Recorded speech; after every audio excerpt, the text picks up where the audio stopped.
Signal name following in HiQNet London Architect allows the name of representational devices from the main layout window to come into the DSP device and appear in the configuration window.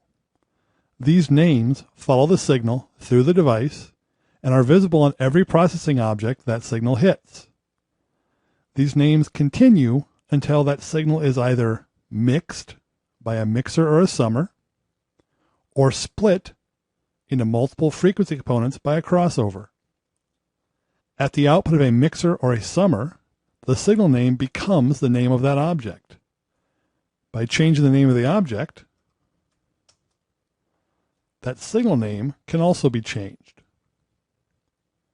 On a crossover, the name of the outputs is the input signal name plus output 1 through 6. That can be altered under properties of the crossover. The signal name is controlled by these fields. The $ symbol indicates the incoming signal name should be placed, followed by whatever's in that field. This could be changed to the name of the output bands of the crossover, for instance.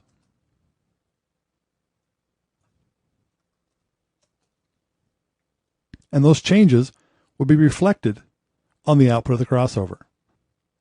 The other method for changing the name of a signal is an audio coupler. An audio coupler takes the incoming signal names,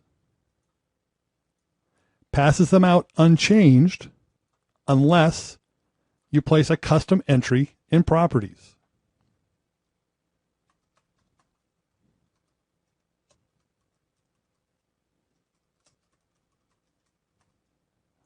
After the audio coupler, those signals maintain their new names.